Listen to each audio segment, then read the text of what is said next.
أعوذ بالله من الشيطان الرجيم.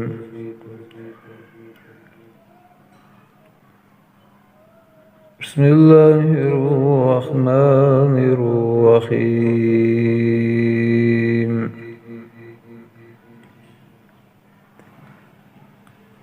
إن الذين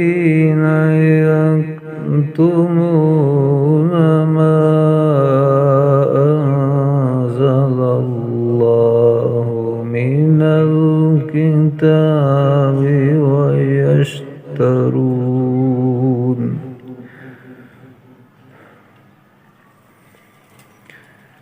ويشترون به ثمنا قليلا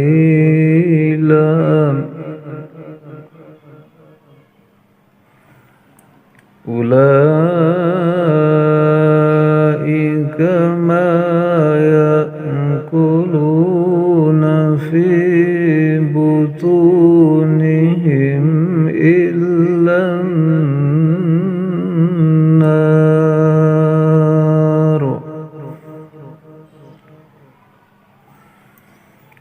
ولا يكلمهم الله يوم القيامة ولا يزكيهم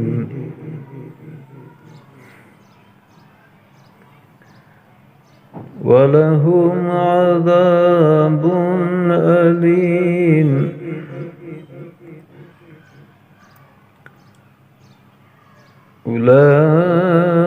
أولئك الذين اشتروا الضلالة بالهدى والعذاب بالمغفرة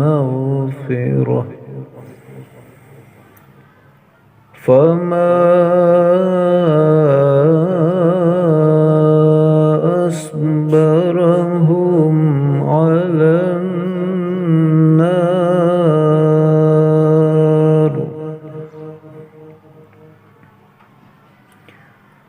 ذلك بأن الله نزل الكتاب بالحق